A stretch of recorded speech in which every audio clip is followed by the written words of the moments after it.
Hello मेरे बच्चों, I am doctor Gargi Singh, your favourite biology educator and your mentor. NEET 2025 का paper, उसमें हमने कुछ चीजें ऐसी देखी जो कि अनएक्सपेक्टेड थी तुम्हारे लिए भी और हमारे लिए भी। वी सॉ पैटर्न का चेंज, हमने वेटेज का भी चेंज देखा, ठीक है। सिलेबस से भी बाहर हमने कुछ चीजें देखी। अब अगर मैं बात करूं नीट 2026 की, तो इन सब पे हमें अगर आप कोई भी एग्जाम देते हो तो हमें पता होना चाहिए कि भाई पैटर्न क्या होने वाला है, ठीक है, डिफिकल्टी लेवल क्या होने वाला है, एंड ऑल्सो कि मेरा सिलेबस क्या है ना, मेरा वेटेज क्या है डिफरेंट डिफरेंट चैप्टर्स का। तो आज मैं इन्हीं चीजों पे आपको क्लैरिटी देने वाली हूँ, ठीक है जी, इसी पे मैं आज बात करने वाली हूँ। एंड यस गार्गी मैम, आपने इतने छोटे बाल क्यों करा लिए बेटा जी? द थिंग इज दैट कि मैंने अपने बाल डोनेट करे हैं कैंसर पेशेंट्स के लिए, दैट इज वाई बिल्कुल छोटे बाल। मैंने लाइफ में पहली बार इतने छोटे बाल करवा लिए हैं, but then the cause is I think worth it. तो मैं ये बात आपको इसलिए बता रही हूँ कि अगर आप भी ऐसा कर सकते हैं तो आपको जरूर करना चाहिए, ठीक है। चलो तो बात करते हैं कि इस बार का जो पेपर था वो ट्रिकी था, ठीक है, कंसेप्चुअल था, लेंथी था। देखो ये सारी चीजें जो होती है ना मिलके एक पेपर को डिफिकल्ट बना देती हैं, ठीक है। मैं ये नहीं बोल रही हूँ कि अगर तुम आराम से, अगर तुम्हें टाइम दिया जाता, मान लो 3 घंटे की जगह 4 घंटे होते, 4.5 घंटे होते, तो आप बोलते इसी पेपर को तुम बोल सकते थे कि नहीं मैम ठीक था पेपर, है ना। लेकिन वो टाइम का जो कंस्ट्रेन आ जाता है और उसमें कंसेप्चुअल बहुत ज्यादा आ गया, ट्रिकी आ गया, ठीक है, 2-3 चैप्टर्स को मिला के एक क्वेश्चन पूछ लिया, लेंदी था, तो that makes the paper difficult. And also दो क्वेश्चन आई थिंक आपके आउट ऑफ एनसीईआरटी भी थे, ठीक है। अब इस सब के लिए हमें क्या करना है, इस सब के लिए 2026 के लिए मैं क्या तैयारी करूंगी, 2026 के लिए हमें बायो को इस तरह से पढ़ना है कि एनसीईआरटी का एक एक कोना, एक एक लाइन को छान मारना है, चाहे वो समरी में हो, चाहे वो प्रीफेस में हो, यूनिट शुरू होने से पहले जो एक इंट्रोडक्शन दिया होता है उसमें हो, साइंटिस्ट वाले पैराग्राफ में हो, कुछ भी हो, we have to take care of everything, ठीक है। तो ये हो गया। एंड ऑल्सो उसके साथ साथ लेवल अप कंटेंट चलेगा आपका, मतलब मुझे थोड़ा सा I have to go beyond NCERT थोड़ा सा, ठीक है। जरा मैं जाने वाली हूँ, कितना 10% हमें एनसीईआरटी के बाहर जाना पड़ेगा। देखो ये जो क्वेश्चन आए थे वो 2-3 क्वेश्चन थे जो आए थे बाहर से, एनसीईआरटी की बाहर से। तो हमें ऐसा नहीं करना कि बस जी पूरा हर एक चैप्टर में हम बहुत ज्यादा बाहर जा रहे हैं एनसीईआरटी के, तो नहीं, ये नहीं करना है, ये बिल्कुल भी नहीं करना है। कि डिफिकल्ट का मतलब ये नहीं होता कि एनसीईआरटी के बाहर ही हम पढ़ रहे हैं सब कुछ, नो। डिफिकल्ट का मतलब है ये सब जो मैंने आपको बातें बताई। तो सिर्फ एनसीईआरटी से भी हम इस तरह का पेपर बनाएंगे तो वो डिफिकल्ट ही होगा। तो हमें पढ़ना ही इसी तरह से है, हिडन लाइंस देखनी है, कहां से किस तरह का क्वेश्चन बन सकता है। जब भी हम एक चैप्टर पढ़ रहे हैं तो हमें पता होना चाहिए कि इस तरह का जो कॉन्सेप्ट था, इस चीज को मैं उस चैप्टर के इस टॉपिक से रिलेट कर सकती हूँ, उनको रिलेट करके पढ़ना है, सो दैट वो जो मल्टीपल कॉन्सेप्ट वाले क्वेश्चन आ जाते हैं उनको हम आसानी से कर सकें। वो मुझे they should not be taking me as a surprise कि भाई ये क्या हो गया, ये नहीं होना चाहिए। लेवल अप प्रैक्टिस हमें करनी है। अब लेवल अप प्रैक्टिस का मतलब ये नहीं कि एनसीईआरटी से बाहर चली जाऊं, ठीक है, थोड़ा सा ही जाओगे, बस इन्नू सा निन्नू सा बस निन्नू सा जाओगे। अदरवाइज लेवल अप प्रैक्टिस में यही होगा कि तुम्हारे जो क्वेश्चंस होंगे that they will be lengthy, they will be more confusion create करने वाले होंगे, इस तरह के ट्रिकी होंगे, उसको मैं बोल रही हूँ लेवल अप प्रैक्टिस। ये सारी चीजें मैं अपने बैच में करवा रही हूँ, जो मेरा कामयाबी बैच चल रहा है, ये सारी की सारी चीजें मैं करवा रही हूँ। मैं एनसीईआरटी को इस तरीके से पढ़ा रही हूँ कि एनसीईआरटी क्लास में ही हम, एनसीईआरटी तो छोड़ो, एनसीईआरटी के अलावा भी सब कुछ कवर कर रहे हैं। एनसीईआरटी तो हो ही रही है डिटेल में, बिल्कुल डिटेल में हो रही है, एक एक लाइन, एक एक लाइन, एक एक डायग्राम, हर एक चीज को डायग्राम से समझाना, हर एक चीज को माइंड मैप से समझाना, बहुत बढ़िया तरीके से हमारी क्लासेस चल रही है। डीपीपीज आपको मिल रही है, ठीक है, डीपीपीज आपको लेवल अप डीपीपीज मिलेंगी, राइट बच्चों। एंड ऑल्सो अगर मैं महापैक की बात करूं, 1 प्रो महापैक की बात करूं, तो 1-on-1 आपको मेंटरशिप मिलेगा गवर्नमेंट मेडिकल कॉलेज वाले बच्चों से। आपको काउंसलिंग सपोर्ट भी मिलेगा। काउंसलिंग का अकेला जो प्राइस रहता है ना, पता है आपको, 30-40 हजार रुपए ले लेते हैं रिजल्ट आने के बाद कि काउंसलिंग करानी है तुम्हारी, तो ये भी आपको इसी के साथ मिलेगा। 32 किताबें आपके घर पे डिलीवर होंगी, उसके साथ साथ 2 लेवल अप की किताबें भी होंगी, ठीक है। 43,000 प्लस क्वेश्चंस आपको ऐप पर मिलेंगे, 0 से एडवांस तक।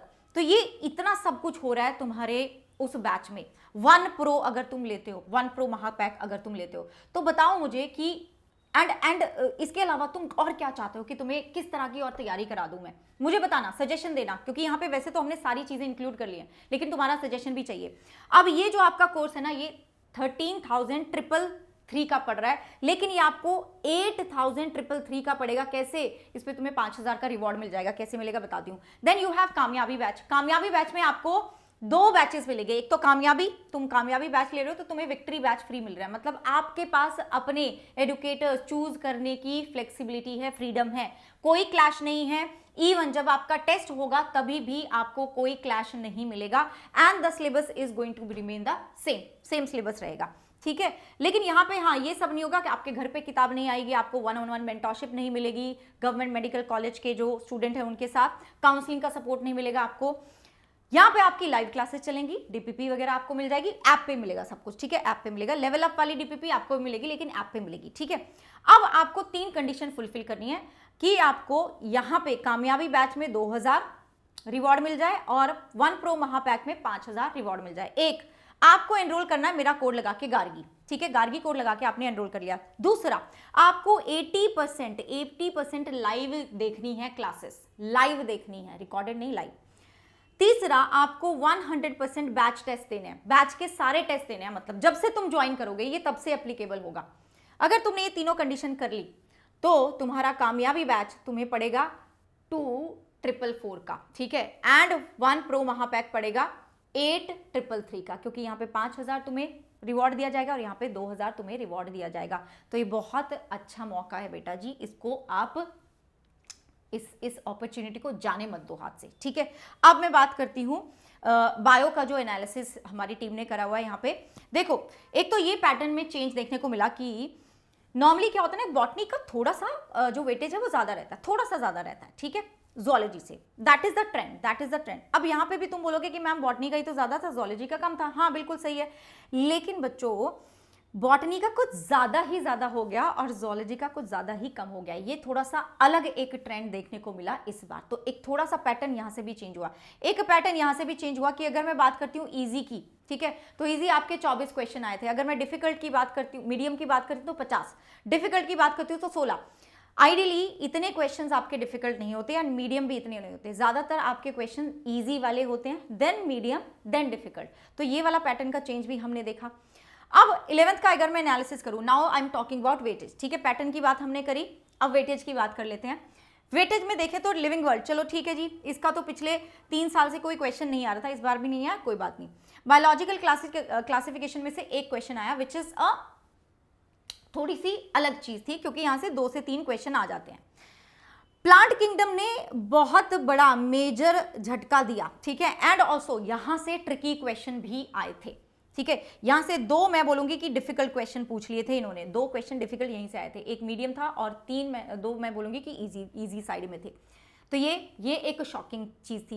एनिमल किंगडम से 4 क्वेश्चन आए थे, ठीक है। प्लांट किंगडम से नॉर्मली ना 3 क्वेश्चन आपके आ जाते हैं, जैसे कि तुम देख रहे हो यहाँ पे मैंने 4 साल का आपका ट्रेंड लिया है, ट्रेंड का एनालिसिस करा है। मॉर्फोलॉजी में 3, ठीक है, ओके कोई बात नहीं, 3 से 4 क्वेश्चन यहाँ पे आ जाते हैं, 5 भी आए थे चलो पिछले साल। एनाटमी में बेटा जी इन्होंने वेटेज गड़बड़ कर दिया, एनाटमी में 3 से 4 क्वेश्चन आ जाते हैं, लेकिन एनाटमी का वेटेज गड़बड़ कर दिया, ठीक है। स्ट्रक्चरल ऑर्गेनाइजेशन ठीक था, 3 question. Cell the unit of life 5 question, चलो ठीक है। बायोमोलिक्यूल से 4 क्वेश्चन, ओके ठीक है। लेकिन सेल द साइकिल से इन्होंने सिर्फ 1 क्वेश्चन दिया। ये एक ऐसा चैप्टर था जो पिछले मैं बोलूंगी 5 साल भी नहीं, 5 साल से ज्यादा भी तुम अगर ले लो तो यहां से 4 से 6 क्वेश्चन आ ही रहे थे, तुम देख सकते हो 4, 6, 4, ठीक है। इससे पहले 5, फिर 1 साल तो ऐसा भी था जब 7 क्वेश्चन आए थे। तो ये एक शॉकिंग वेटेज में इन्होंने यहाँ पे फेरबदल कर दी।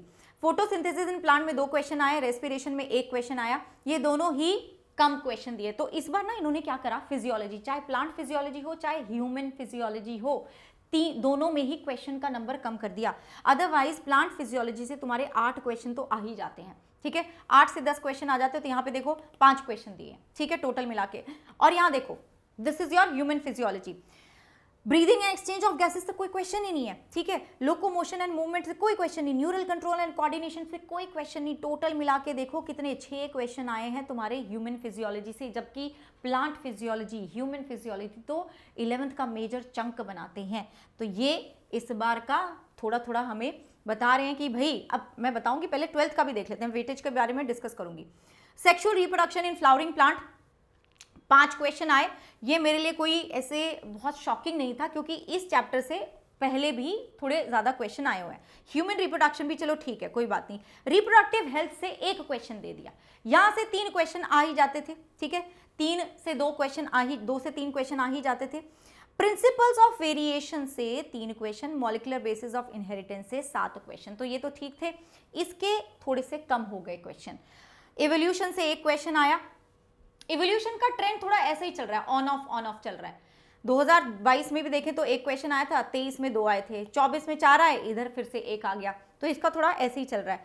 ह्यूमन हेल्थ एंड डिजीज से चलो 5 क्वेश्चन आगे, ये चैप्टर डिजर्व भी करता है, ठीक है, ओके। लेकिन माइक्रोब से 4 क्वेश्चन दे दिए भाई, माइक्रोब से 4 क्वेश्चन दे दिए। अगेन थोड़ा क्या, काफी अनएक्सपेक्टेड था। बायोटेक्नोलॉजी, प्रिंसिपल्स एंड प्रोसेसेस, चलो ठीक है, एप्लीकेशन से इतने क्वेश्चन आते हैं। देन ऑर्गेनिजम्स एंड पॉपुलेशन से मैं बोलूंगी कि क्वेश्चन का नंबर कुछ सालों से देख रहे हैं कि कम ही होता जा रहा है, चलो ये भी ठीक है, ठीक है, ठीक है। इकोसिस्टम से 4 क्वेश्चन आगे, 3 से 4 क्वेश्चन यहां से आ जाते हैं। बायोडाइवर्सिटी, मैं बोलूंगी कि इकोलॉजी में वेटेज सेम रहा। देखो अब बेटा क्या हुआ, इकोलॉजी में वेटेज सेम रहा, ठीक है, बायोटेक्नोलॉजी में सेम रहा, लेकिन माइक्रोब्स या फिर ह्यूमन वेलफेयर वाला जो यूनिट था उसका वेटेज इन्होंने बढ़ा दिया, ठीक है। अगर मैं बोलूं कि जो जेनेटिक्स वाला यूनिट था, जेनेटिक्स एंड एवोल्यूशन, उसका वेटेज कम कर दिया, ठीक है। रिप्रोडक्शन का टोटल वेटेज उतना ही रहा है, टोटल वेटेज उतना ही रहा है। देन ये तो मैंने तुम्हें बता दिया था, ठीक है, ये मैंने आपको बताया था कि ह्यूमन फिजियोलॉजी का वेटेज भी नीचे गया एंड प्लांट फिजियोलॉजी का वेटेज भी नीचे गया, ठीक है।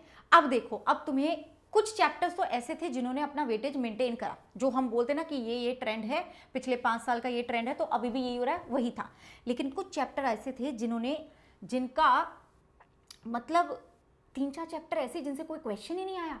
तो now what they are trying to tell us is that कि भैया ये मत सोचो कि माइक्रोब्स वाला चैप्टर है तो एक ही क्वेश्चन बनेगा यहां से, ऐसा नहीं है। हम यहां से भी 4 क्वेश्चन दे सकते हैं, हम यहां से भी 5 क्वेश्चन दे सकते हैं। तो किसी भी चैप्टर को छोटा या बड़ा अब समझने की भूल हमें नहीं करनी है। ये मत सोचना कि ये वाला चैप्टर पहले कर लूं, वो कर लूं। तो भाई सीधा साधा बात है कि अपने चैप्टर्स को प्रॉपरली, हर एक चैप्टर को इक्वल आप इंपॉर्टेंस देते हुए चलो। अब वेटेज ये है तुम्हारा, now this is the weightage, this is unexpected, थोड़ा सा अलग है, यस, बट है, अब क्या कर सकते हैं। तो ये सारा एनालिसिस हमने कर लिया। अब सिलेबस की अगर मैं बात करूं, आपको नई एनसीईआरटी फॉलो करनी है, ठीक है। आपको क्या करना है, नई एनसीईआरटी फॉलो करनी है।